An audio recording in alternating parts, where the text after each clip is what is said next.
Bonsoir YouTube, ici Largo pour une nouvelle vidéo sur Horror Arkham, le jeu de cartes. Aujourd'hui c'est un Open the Box, le premier depuis pas mal de temps, toujours à cause de cette petite crise sanitaire qui perturbe nos habitudes. On va ouvrir aujourd'hui ensemble le 4e paquet mythe du cycle d'Innsmouth. Une lueur dans le brouillard, je suis en compagnie de Mickaël. Salut tout le monde. Comment va? Ça va bien. Bon, en forme? Bah oui, écoute. Pas trop rouillé pour ces Open the Box? Bah on va voir, hein, comme d'habitude, j'ai vaguement regardé les cartes. On va voir comment ça se passe. C'est vrai qu'on n'a pas fait d'Open the Box depuis pas mal de temps, mais nos collègues belges, apparemment, au lieu d'avoir 6 mois de retard, là, et c'est 48 heures au pire, hein. Voilà. C'est bien. Hein. Voilà. Et puis on inverse la tendance, nous, voilà, on reprend le derrière. Si vous êtes en retard vous-même, bah, vous pouvez nous reprendre nous. Voilà. Et puis ils sont beaucoup plus doués que nous, hein, il faut bien le dire. Ils ont plus l'habitude aussi. Ils ont plus l'habitude, ils ont aussi parfois une autre vision. Absolument. J'ai mis négligemment sur cette table la jaquette de Lovecraft Country. Donc moi j'ai regardé pas plus tard qu'il y a quelques jours les 4 premiers épisodes. J'ai été conquis, donc j'ai appris ce soir que tu les avais déjà vus aussi, Mickaël. Oui. Donc on va pouvoir en parler en fin de vidéo un petit peu pour la culture autour de Lovecraft. Exactement. Sans plus attendre, l'expression à Mickaël, nous allons passer à cette première carte. Donc comme d'habitude, nous allons aborder en premier les cartes gardiens. Si tu veux bien aborder la première carte, Mickaël. Tout à fait. Alors la première carte gardien, c'est étonnamment le Saint-Rosaire. Alors c'est un soutien toujours qui coûte 2 ressources et 2 points d'XP. Il a une icône de volonté et une icône d'agilité. C'est toujours un objet, charme et béni. Vous gagnez plus 1 de volonté et en réaction, après que vous avez réussi un test de volonté d'une carte traîtrise, inclinez le Saint-Rosaire, ajoutez 2 pions bénis à la réserve du chaos. Toujours un tampon de 2 horreurs et il occupe toujours le slot d'arcane. Pardon, d'accessoires, pardon. Alors tu es troublé parce que c'est une carte mystique qui est devenue une carte gardien. Tout à fait. Et tout à fait, c'est une carte, c'est une première dans le jeu, une carte d'une classe qui passe dans une autre. Le Saint-Rosaire de base est extrêmement connu, c'est une carte du jeu de base et puis que tout le monde a utilisé. À partir du moment où tu joues mystique, on l'a tous posé. Hein. Plus 1 de volonté est toujours bienvenu. Quels sont les investigateurs ou investigatrices, hein, Mickaël, qui peuvent utiliser qui peuvent utiliser ce Saint-Rosaire gardien. Alors évidemment tous les gardiens, ça on ne parle pas, évidemment. Mais y a-t-il des mystiques? Et après, bah oui, il y a toujours le mystique, il y a toujours la mystique qui est biclassée gardien, Diana Stanley. Et puis nous avons également, puisque l'objet est béni, et on verra qu'il y a beaucoup de cartes bénies dans ce cycle, c'est pour le Père Mathéo, qui peut prendre les cartes bénies. Jusqu'à un niveau 2 peut-être, je crois, 2 ou 3, si je dis pas de bêtises, je crois que c'est 3. Très bien. On a Yorick également, il me semble. Et Yorick, effectivement. Il est biclassé gardien. Il est biclassé gardien, un survivant. Et puis on a Joe Diamond, bien sûr, un chercheur biclassé également gardien. Skids aussi, le truand biclassé gardien. Ouais, qui n'est pas tellement joué, Skids. Hein. Sa capacité d'une action supplémentaire pour 2 ressources est extrêmement chère. Hein. Ouais. Il n'est pas facile à jouer. Moi, je l'ai joué qu'une fois. Au début, les d'autres investigateurs maintenant font certainement mieux, d'autres truands font certainement mieux et en moins cher, ça c'est certain. Ouais. Moi j'ai beaucoup d'affection pour Skids, comme pour tous les truands, il faut le savoir. Je leur jouerai prochainement. Une carte assez puissante quand même, alors il faut jouer avec comme d'habitude avec les jetons bénis, mais des jetons bénis. Même si on n'a pas un deck orienté sur ce type de jetons, là on a 2 jetons bénis, ça ne mange pas de pain. Quand il s'agit d'en mettre, il n'y a pas de souci, on va pouvoir en mettre, c'est toujours un +2, sur un +2 qui va arriver. Là on va faire ça combien de fois? Parce que c'est un test de volonté sur une traîtrise. On va faire ça combien de fois? On a 10-15 tours dans un jeu, dans une partie, on va avoir combien? On a à peu près un tiers de traîtrise je crois, ou 2 tiers. C'est variable. Hein. Ouais, c'est variable, pas compté. J'aime bien le jeu, mais j'en suis pas encore là à compter. Globalement, il y a toujours à peu près un tiers d'ennemis. Et le reste, c'est un peu des traîtrises. Donc bon, on peut dire que peut-être on va le faire 7-8 fois, quoi, quelque chose comme ça. C'est pas négligeable. Ah oui, mais attention, 7-8 traîtrises, plus le fait que il faut que sur la traîtrise, il y ait un test de volonté. Alors, peut-être 4-5 fois. 4-5 fois. Ça coûte 2 XP. Voilà. Ces jetons bénis coûtent 2 XP. Très bien. Bah, je te laisse continuer avec le gardien, si tu veux bien. Avec le gardien, donc c'est le bouclier de la foi cette fois-ci. On est très dans le mysticisme, enfin dans la foi plutôt, je devrais dire, avec ces cartes. Donc c'est toujours un soutien qui coûte 2 ressources et toujours 2 XP. Par contre, il a 2 icônes de volonté. C'est un sort et il est béni également. Scellé, jusqu'à 5 pions bénis. Si le bouclier de la foi n'a pas de pions scellés sur lui, défaussez-le. Il y a une réaction quand un ennemi attaque un investigateur dans votre lieu. Inclinez le bouclier de la foi et libérez un pion chaos scellé dessus. Annulez cette attaque. Et ça occupe un emplacement d'arcane. Les emplacements d'arcane ne sont pas très occupés en classe gardien. Gardien. Donc ça va être super utile. Alors ça nous fait 5 esquives. Voilà, si on le charge au total, hein, puisqu'on peut le charger à 2 pions bénis, à 3 pions bénis, tout dépend de ce qu'il y a dans le sac. Et effectivement, c'est l'équivalent au mieux de 5 cartes esquives. Ouais. Donc plus c'est chargé, mieux c'est, mais je dirais qu'à partir de 3, ouais, c'est rentable. La question se pose. Même de 2, parce que l'esquive, ça coûte 1, par exemple. Oui. Donc au final, hein, tu te retrouves avec une carte qui comporte 2 esquives sur elle. Bah, c'est déjà intéressant, c'est déjà mieux. Par contre, il faut mettre les pions bénis. Bah, écoute, on va faire du Saint-Rosaire pour mettre les pions bénis. On a la carte qui va bien. Hein. Est-ce que c'est le père Mathéo que l'on voit dessus ou pas? Je suis pas sûr. Ah, c'est possible. C'est possible. C'est souvent des reprises de personnages et parfois ils sont dessinés par d'autres illustrateurs et les traits sont très différents. Sébastien Lucas, l'illustrateur. Ensuite, on va passer à la classe chercheur. Et là, nous avons Extra lucide, donc une compétence qui a 3 icônes, 1 point d'expérience, 3 icônes, 1 de volonté, 2 icônes joker, c'est super. Les traits innés et maudits. Si un pion maudit est révélé lors de ce test de compétence, vous avez le droit de renvoyer extra lucide dans votre main quand ce test se termine. Mais ceux qui vous appellent Hobgoblin, aimable Puck, vous faites à ceux-là leur ouvrage et leur portez chance. William Shakespeare, Le songe d'une nuit d'été. Le concepteur de la culture. Hein. Ouais. 3 icônes, rien que ça vaut le coup. C'est 1 XP, c'est pas énorme. Ouais. Alors forcément, ça coule de source. Hein. Il nous faudra avoir une chance raisonnable de tirer un jeton maudit. Effectivement. Mais si on a des jetons maudits, si on joue avec ce sac, ce chaos bag avec des jetons maudits dedans, ça vaut le coup. Ça vaut le coup si vous jouez chercheur.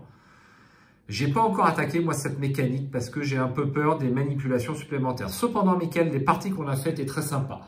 Oui, mais alors, mon deck n'en abusait pas non plus. Oui. Des pions bénis. D'ailleurs, pas assez, je pense, pour que ce soit efficace du coup. Donc, je pense qu'il faut vraiment y aller. Si on va dans cette mécanique, il faut mettre le paquet. Quand tu avais fait le deck, hein, on n'avait pas énormément de cartes. C'est vrai qu'à ce moment-là, c'était le premier. À ce moment-là. Très bien. Bon, bah écoutez, ça se passe de commentaires. Ouais, bah c'est intéressant, mais encore une fois, il faut builder autour, quoi. Il faut utiliser les pions maudits. Ouais. Voilà, extra lucide avec une illustration assez modeste. Ensuite, on continue au niveau des chercheurs avec Guidé par l'invisible. Donc, c'est une carte qui vaut 2 ressources avec 3 XP. C'est un soutien, 1 icône de volonté, 1 icône d'intelligence. C'est un rituel. Utilisation 4 secrets. Action rapide. Lors d'un test de compétence dans votre lieu, l'investigateur qui effectue le test a le droit de chercher une carte qui peut être attribuée à ce test parmi les 3 cartes du dessus de son deck. Vous avez le droit de dépenser un secret pour attribuer cette carte. Mélangez le deck de l'investigateur concerné. Et ça occupe un slot d'arcane. Alors, relisons. Action rapide. Lors d'un test de compétence dans votre lieu, l'investigateur qui effectue le test a le droit de chercher une carte qui peut être attribuée à ce test parmi les 3 cartes dessus de son deck. Donc jusque-là, on n'a ni besoin d'incliner la carte, ni besoin de dépenser un secret. Donc c'est rapide, et donc on peut faire cette action rapide autant de fois que l'on veut. Donc autant dire que cette carte était ratée. Il va y avoir un truc. Il va y avoir un truc, j'ai pas regardé si effectivement il y avait quelque chose de sorti rapidement, mais il va forcément y avoir quelque chose, puisque on peut passer l'ensemble de son deck, rien que pour aller chercher des cartes comme des couvertes stupéfiantes, là, enfin des choses qui vont se déclencher dès lors que la carte se trouve parmi les cartes cherchées. Mais c'est surtout qu'on le fait autant de fois qu'on veut. Mais c'est ça. On peut aller chercher 8 cartes. Bah oui, c'est rapide, il n'y a pas d'incliné ni rien. Donc oui, mais attention, si tu attribues la carte, tu dépenses. Oui, mais si on ne l'attribue pas, tu recharges ton deck en un instant avec toutes les cartes qui peuvent être attribuées à ce test. C'est pour ça qu'elle est forcément erratée. Si tu as 0 carte dans ton deck, tu vas aller chercher 8 cartes qui peuvent être attribuées, puis tu les laisses dans ton jeu si la rédaction est laissée telle quelle. Non, mais attention, tu les pioches pas les cartes. Hein. Ah mais si, moi c'est ce que je comprends. Attends, non. Moi c'est ce que je comprends.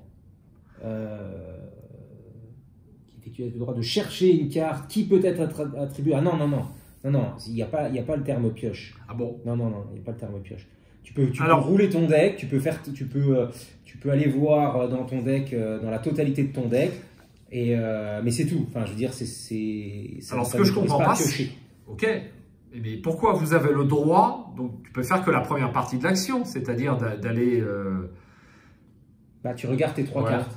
Ouais, d'accord. Tu déclenches le truc, tu regardes on est d'accord. Une que tu peux attribuer. J'ai exagéré. Voilà. J'ai exagéré. On est OK. Néanmoins, effectivement, tu peux aller voir les 30 cartes de ton deck. Exactement. Voilà. Par contre, tu ne peux pas les mettre dans ton jeu quand même. L'errata ne va pas jusque-là. Alors, on peut penser qu'il faut l'incliner. Ouais, il faut l'incliner ou une fois par tour. Ou une fois par round, quelque chose comme ça. Donc, on aura forcément un errata. En attendant, comment va-t-on la jouer? Je suis sûr. Il n'y a rien sur ArchamDB, sur la fac d'ArchamDB. On a regardé. Non, je crois pas. Ouais, non, ça ne devrait pas tarder à sortir. Donc, si des spécialistes nous écoutent et que vous avez la réponse à cette petite question, ben, n'hésitez pas à renseigner d'une part notre table et puis d'autre part tous les jours. Ça a dû arriver, hein, on n'a pas recherché plus que ça, mais ça doit être là. Hein, ok. Je pense qu'il a répondu, le concepteur du jeu. Alors, en attendant, est-ce que c'est intéressant si on doit incliner cette carte? C'est 3 XP, c'est un petit peu élevé, mais ça utilise pour une fois, c'est pas un slot de bouquin. Exact. Enfin, demain. Et c'est un slot d'arcane qui reste assez peu utilisé en chercheur. Un chercheur, il commence à en avoir pas mal. Hein, oui. Si tu peux commencer à faire quelque chose. Il y a du monde. Bon, 3 XP, ça me paraît un peu élevé. Mais c'est 4 secrets, c'est beaucoup. C'est 4 fois, tu peux, en chercheur, tu as moyen de, si tu builds un peu autour de cette carte, tu as moyen d'aller rechercher sans cesse des secrets, avec le dealer de secrets là. Monsieur Rook. C'est pas Monsieur Rook, c'est Monsieur Rook qui va chercher l'étudiant énigmatique. Ouais, il y a l'étudiant, voilà. On évoque ces cartes comme si c'était de vieilles amies, hein, quand même. Hein. Bah oui. J'ai jamais joué étudiant. On en est là.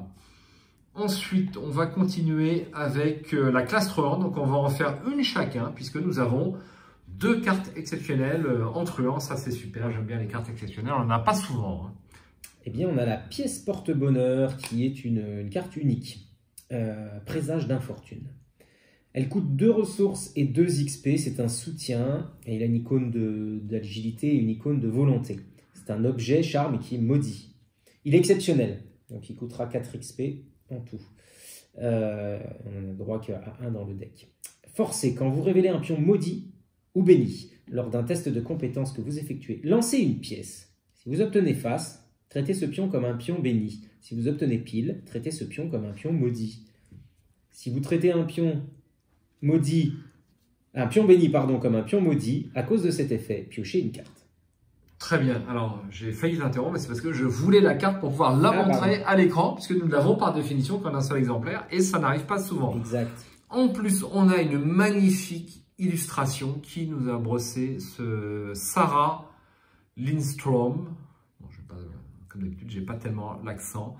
Et quand même, c'est assez joli. Hein. On voit bien le test avec cette pièce de monnaie. Alors, il faudra avoir une pièce de monnaie ou un jeton carreau, peut-être, hein, qu'on prend.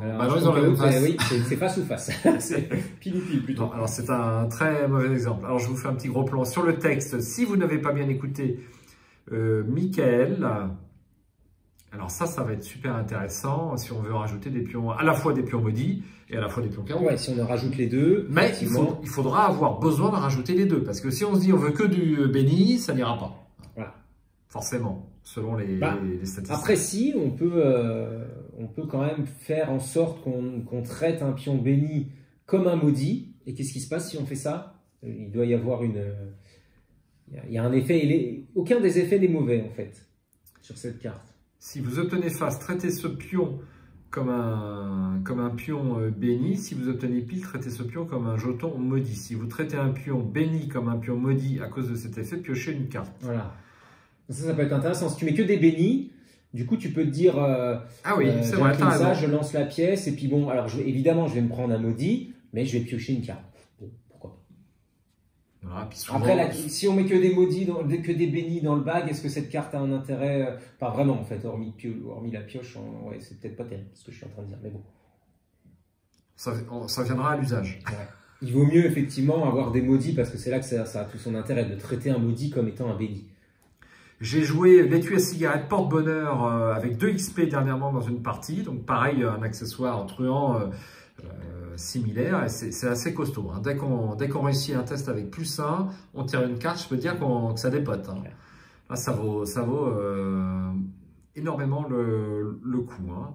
Bien, alors on va aller voir l'autre objet exceptionnel. C'est l'œil du djinn.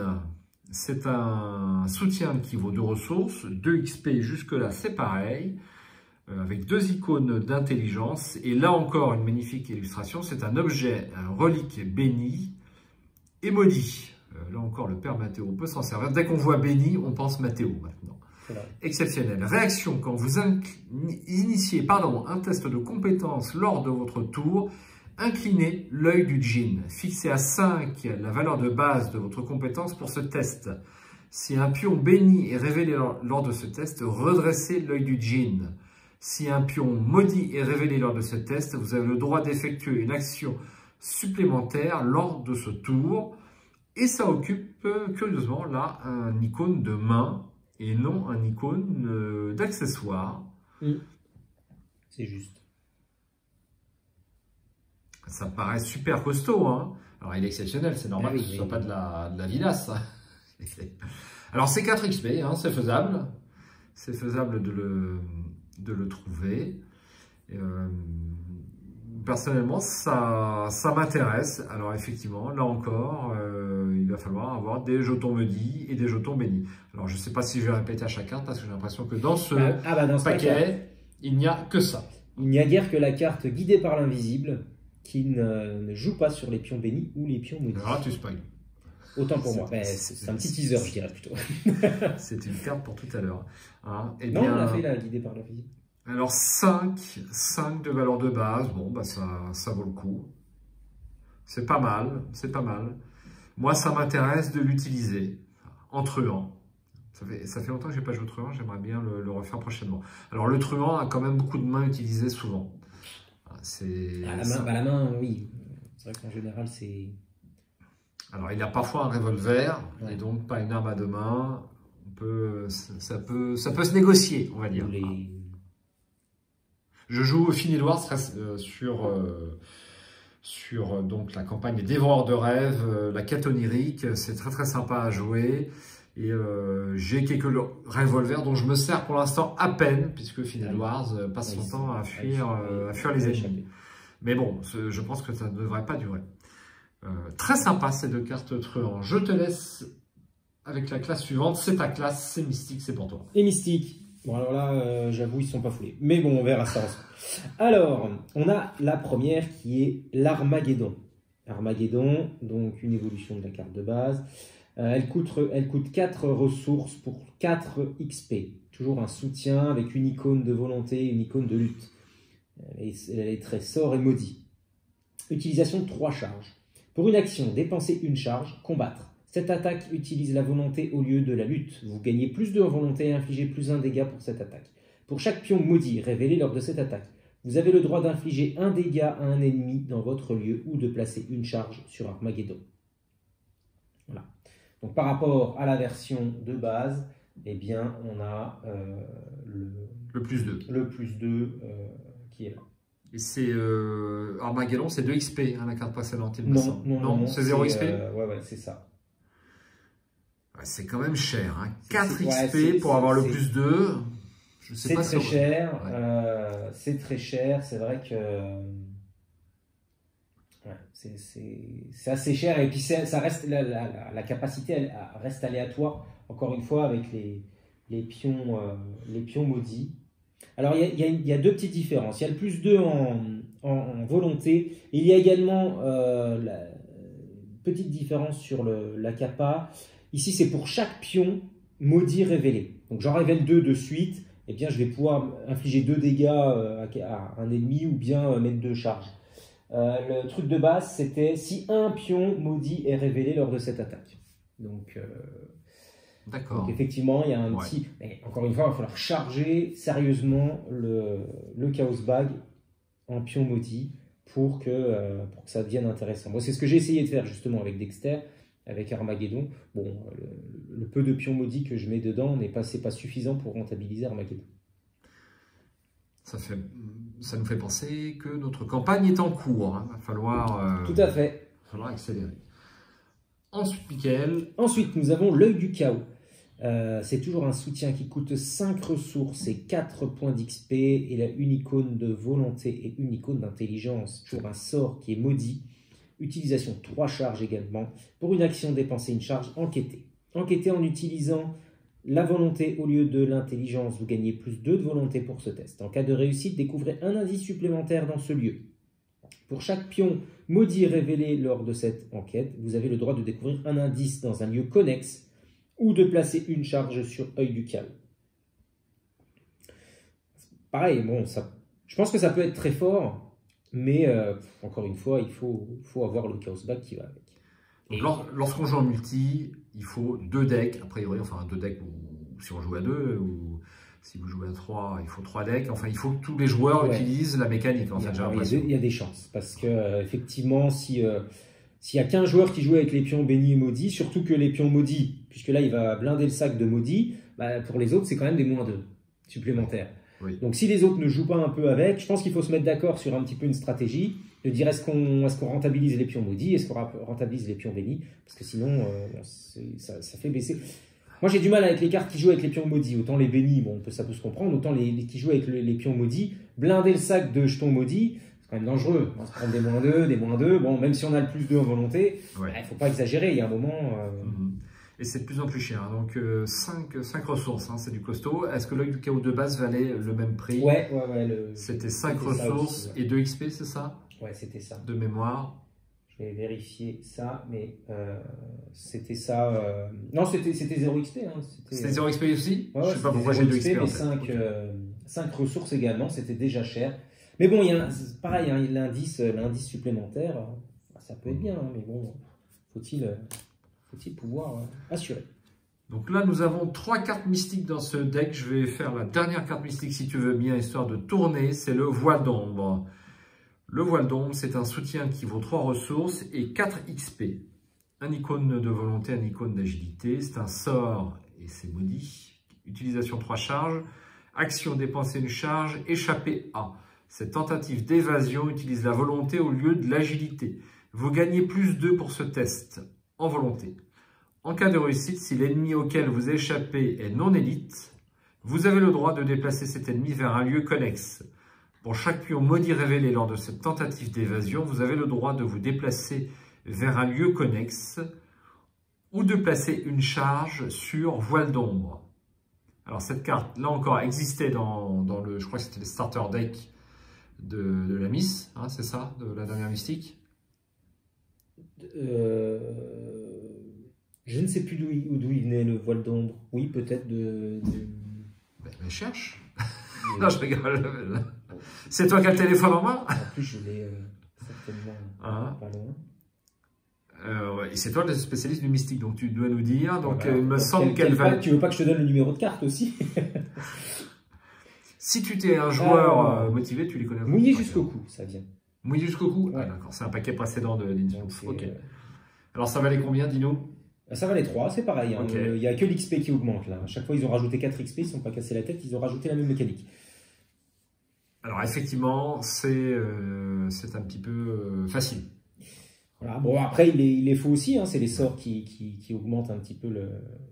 Enfin, c'est des sorts à XP pour les mystiques. Bon, il les fallait, c'est sûr. Hein, mais... Ok, alors au niveau puissance de cette carte, bah écoutez, si vous jouez avec l'évasion hein, en mystique, ça peut le faire. Tu l'as pas joué, hein? Non, celle-là, moi l'évasion en mystique, je joue pas souvent. En mystique, on peut attaquer, donc en général, je trouve que l'évasion en mystique, bon, on peut s'en passer. Sauf peut-être sur la civilisation, allez, on va dire, pourquoi pas. Carte suivante, on attaque la classe survivant. Bah, je te laisse lire la première carte. Allez, donc ce sera Esprit d'humanité. C'est un soutien qui coûte 2 ressources et 2 XP, et il a une icône de volonté.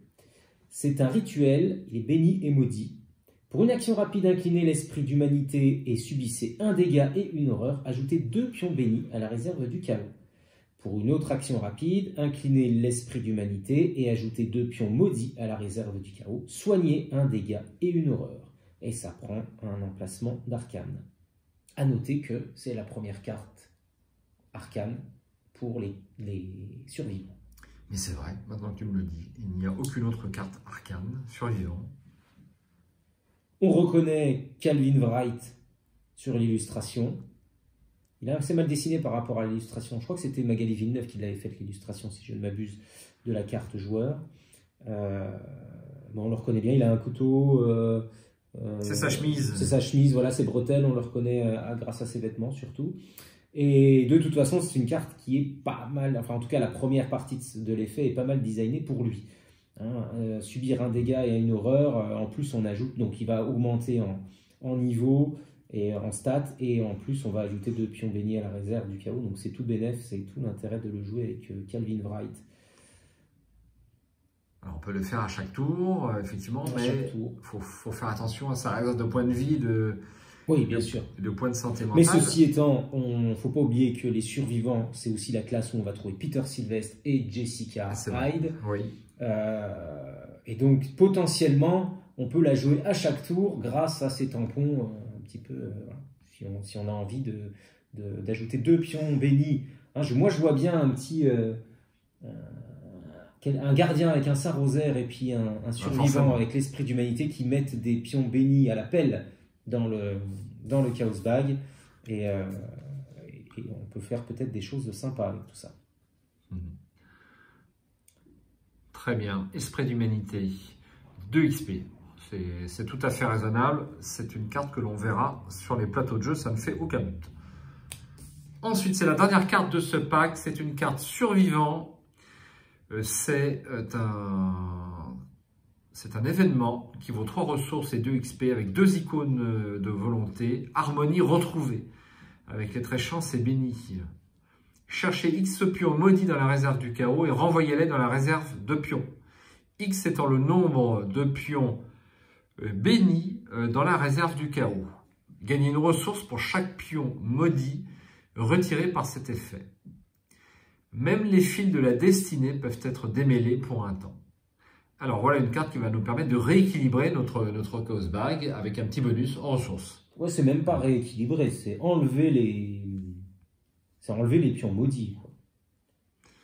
Je trouve que le titre est pas forcément bien... Ou alors j'ai pas compris la carte, si, je crois que c'est ça.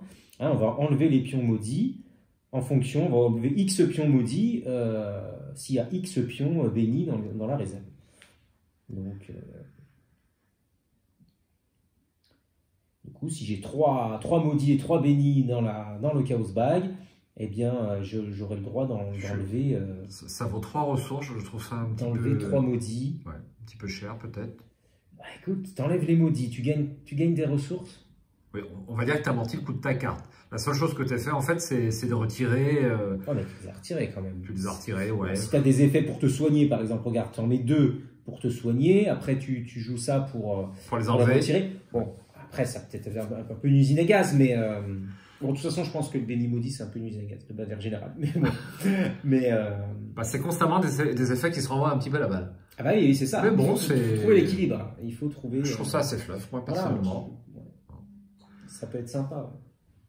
Très bien. Je ne sais pas qui est dessiné sur cette carte-là. Du coup, ce n'est pas Cadvin.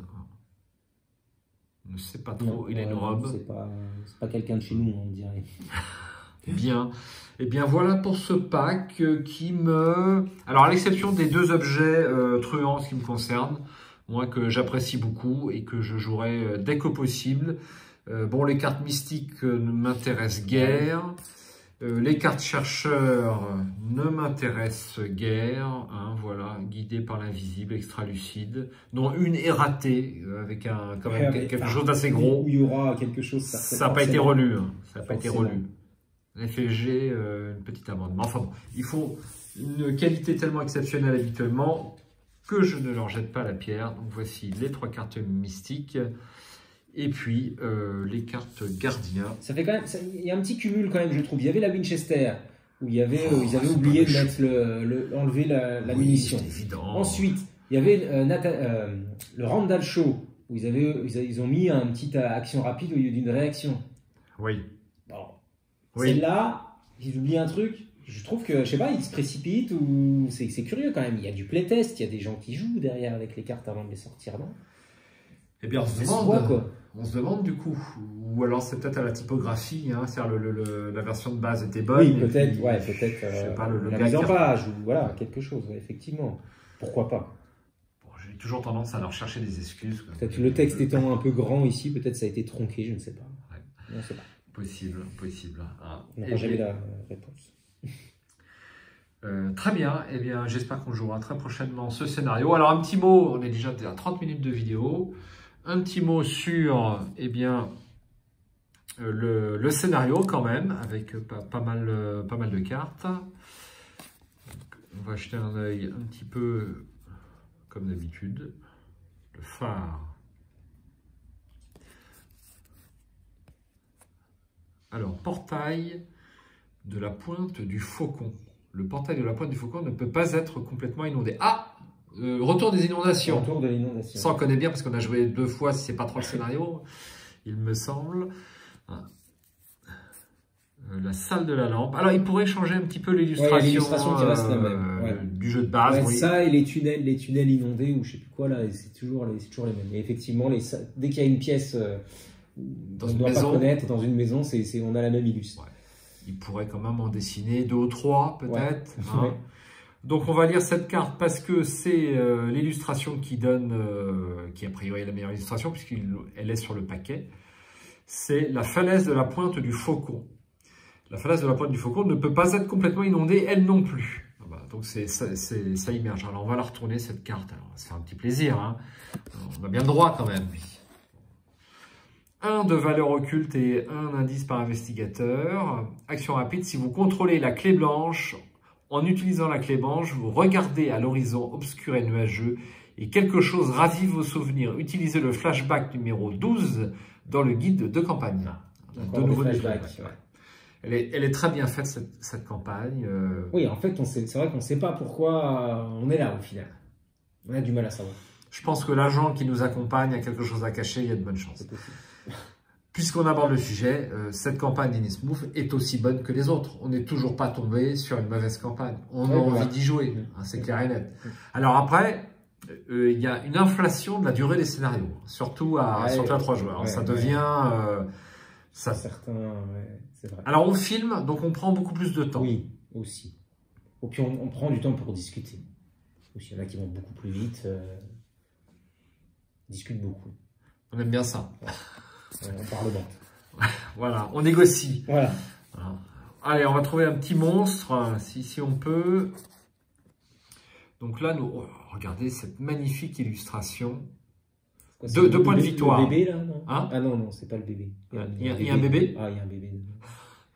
Alors là, c'est un gardien du phare. Océros March, il a chasseur et riposte. Océros March gagne plus en évasion tant que son lieu est inondé. Ben voilà. C'est le père de Silas. Tu crois? Je sais pas, il s'appelle March aussi. Ah ben oui, t'as raison. Mais c'est de la même famille. Forcément. J'ai pas le fluff en tête, mais... Il lui est arrivé des bricoles. Ouais. Donc il gagne 2 en évasion, plus en évasion tant que son lieu est inondé. Forcé après avoir échappé avec succès à Océros March, prenez le contrôle de 1 clé sur lui pour chaque point de réussite. Forcé, après qu'Océros March vous ait attaqué lors de la phase des ennemis, vous êtes capturé. Placez chacune de vos clés sur Océros March. Ah oui, ça c'est méchant. Ok, bah c'est une carte traîtrise. Alors je ne sais pas comment il va paraître. Bah, tout ça me paraît fort intéressant. Bon, je montre un petit peu les illustrations. Voilà, donc je suis impatient de jouer ce nouveau scénario. Un petit mot sur,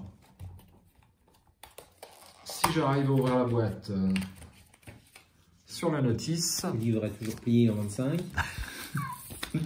Oh, finalement, l'usage, c'est pas méchant. Alors, est-ce que vous utilisez, vous, viewers, la nouvelle application sur ArkhamDB pour vos campagnes? Moi, j'aime bien lire. J'ai tendance à préférer l'ancienne version d'ArkhamDB qui est plus libre. Carte, vous dire. Oui, enfin, ArkhamDB, enfin l'application pour... Non, mais alors l'application, l'ArkhamDB, c'est pour le deck. Oui. Arkham c'est pour les cartes. Oui, c'est pareil. Oui, effectivement. Enfin, j'écorche peut-être un petit peu le nom. Mais on est trop guidé, je trouve, sur ce... Moi, j'apprécie parce qu'effectivement, tu peux pas faire d'erreur avec l'application. Tu coches les trucs que tu as fait, il te guide tout de suite, sauf s'il y a une erreur dans l'application, on va partir du principe qu'il n'y en a pas, il te guide tout de suite vers le bon texte. Moi, j'aime bien. Bon. Et au moins, tu découvres pas les autres, donc du coup, voilà, tu peux pas lire les autres titres ou les choses comme ça. Moi, j'aime bien l'application. J'aime bien avoir l'application. Bien, eh bien, on va l'utiliser. Il faudrait qu'on fasse une petite vidéo dans le cadre des quelques vidéos d'apprentissage qu'il y a sur la chaîne, sur cette application. Ah oui. Pour que les gens qui viennent d'acheter les jeux, les joueurs qui viennent d'acheter le jeu, n'oublie pas cette application qui est quand même indispensable pour faire ses decks. Enfin, c'est super. Parce qu'elle est sur téléphone, ça c'est quand même un énorme point fort. Tablette, par exemple. Ouais, c'est fantastique, c'est professionnel. C'est même mieux que professionnel, parce que c'est un niveau professionnel, mais en plus c'est fait par des passionnés. Oui, donc avec amour. Ouais. Alors, là c'est maintenu, parce qu'il y avait une autre application avant, qui s'appelait Arkham, je sais plus quoi, qui malheureusement n'a pu continuer après la civilisation, je crois un truc comme ça s'est arrêté, dommage. Mais bon, il y a maintenant l'autre qui reprend, c'est parfait. Alors, pour terminer cette longue vidéo, on approche des 40 minutes, on va parler un instant de Lovecraft Country, interdit aux moins de 16 ans. On va y venir. Reprenez possession de votre héritage, Take Back Your Legacy. Donc, c'est une série quand même assez récente, dont j'avais vaguement entendu parler. Il y a tellement de sorties qui sortent, moi je sélectionne vachement et j'ai vu des critiques sur YouTube et puis les critiques étaient bonnes, donc j'ai décidé de l'acheter et j'ai regardé les premiers épisodes ces derniers jours et bien j'ai trouvé ça excellent. Nickel. C'est pas mal, moi qui ai vu la saison, toute la saison, c'est intéressant. On n'est pas dans le pur Lovecraft, c'est quand même... C'est pas du pur Lovecraft. C'est même pas une interprétation, on va dire que ça réutilise un petit peu le mythe de manière générale, mais de manière très générale. Il ne faut pas s'attendre, il ne faut pas regarder ça en se disant ça va être des adaptations des nouvelles de Lovecraft. C'est très très différent. Tout à fait, c'est personnel. Et d'ailleurs, c'est bien annoncé dès le premier épisode, puisqu'ils sont à la recherche non pas d'Arkham, mais d'Ardam. Voilà, avec une lettre qui a été modifiée. Ils insistent d'ailleurs sur dans l'épisode, dans le pilote. Alors, c'est l'histoire d'Atticus Freeman qui part à la recherche de son père, qui est a priori à Ardam. Ça démarre comme une série très classique, et puis, enfin ça démarre, non, la première scène est vraiment hallucinante. Ah oui, c'est vrai que la première scène, c'est une anthologie. Et donc il est à la guerre, il y a une pléthore d'extraterrestres, de secoupes volantes, de princesses, de princesses aliens, enfin c'est une débauche d'effets spéciaux. Les effets spéciaux sont excellents. Moi, pas mal. Pour une série, c'est pas mal. Je les ai trouvés au niveau d'un blockbuster, quelconque. Regardez le pilote, ils aboutissent à un moment dans une forêt avec des espèces d'animaux fantastiques qui les attaquent, le chef de police se transforme, je ne vais pas vous spoiler tout, mais la transformation est super bien faite, c'est tout à fait exceptionnel, c'est très pulp. Ah oui, complètement. C'est-à-dire les séries des années 60 avec une débauche d'événements, d'événements, c'est pas du tout crédible, mais... Voilà, c'est ça, oui. Mais c'est toujours inspiré de Lovecraft. On a quand même des sorciers avec des capuches, avec des cultistes. On a des tentacules qui sortent. Alors on me spoil pas trop parce que moi je suis rendu qu'au niveau 4e. Le deuxième épisode, je l'ai trouvé un petit peu confus. Il faut passer, hein, c'est-à-dire qu'on a du mal à suivre ce qui s'y passe. Mais à partir du 3e, alors il y a une maison hantée, ils sont à la recherche d'écrits, il y a un petit peu côté Indiana Jones, j'ai pensé à Indiana Jones à un moment donné, c'est super bien fait. Alors, je vous présente pas de bande-annonce, hein, maintenant on trouve tout sur YouTube, vous allez voir la bande-annonce si ça vous intéresse. Et puis si vous aimez, je pense, Arkham, le jeu de cartes, eh bien vous aimerez cette série pour vous reposer de vos aventures sur Innsmouth. Franchement, ça vaut le coup. Alors par contre, elle est hors de prix. 29 €. Ah oui, en effet. Toi aussi, tu l'as acheté. Oui, parce que je me rappelais plus. Voilà. À noter que Netflix, a priori, devrait faire une série un petit peu d'anthologie sur Lovecraft, mais alors, beaucoup plus une adaptation de Lovecraft, si j'ai bien compris. C'est tout récent, c'est l'actu de cette semaine, je crois. Et Netflix travaille sur des épisodes, enfin sur une série orientée sur les écrits de Lovecraft, mais beaucoup plus adaptée des écrits de Lovecraft que les Lovecraft. Ce qui est sympa avec Netflix, c'est qu'ils ont plein de thunes, ils peuvent faire n'importe quoi. Mais non, pas tant que ça, ils investissent beaucoup, je crois qu'ils sont bénéficiaires que de cette année. Hein. Ah bon? Ah oui, je crois qu'ils ont toujours été... C'est un futur Amazon, ils savent qu'ils peuvent investir. Hein. Alors, ce que j'ai apprécié aussi sur Netflix, donc j'ai acheté la série, c'est les Boys. Ah, The Boys. The Boys, hein. Je trouvais ça excellent. Hein. Ça, c'est très bien. Alors, c'était pendant le premier confinement, du coup, j'ai acheté les BD. Voilà, les BD sont déjà très bonnes. Les BD sont pas mal, mais je les ai trouvées un poil plus confuses que la série. Il est assez rare que je préfère la série à la BD. Ah ouais, ils ont un peu simplifié, c'est vrai, dans la série, je pense. Ils ont un peu simplifié et c'est appréciable. Ils ont retravaillé un tout petit peu. Mais bon, le dessin est excellent, ça vaut le coup. Hein. Si vous aimez les BD, achetez The Boys. Voilà, ce sera tout. Est-ce que tu as quelque chose à ajouter? Ah si, moi je voulais dire quelque chose sur Lovecraft Country. C'est les scènes sexe. Ah oui, il y a un peu d'érotisme. Je ne l'ai pas dit parce que je ne savais pas si tu étais rendu là. Bah si. C'est pour ça que notamment, il y a un petit déconseil. Alors, c'est interdit au moins de 16 ans, mais ça pourrait être interdit au moins de 21 ans. Au moins de 21 ans, il n'y a pas photo. Alors, les scènes hétéros sont horribles.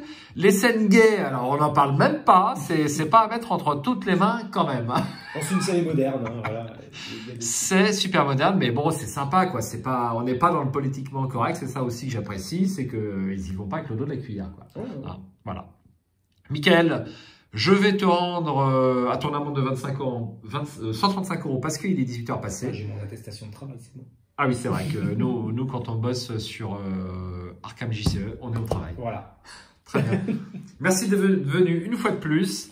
Et puis, je vous dis à très bientôt pour une partie de ce jeu.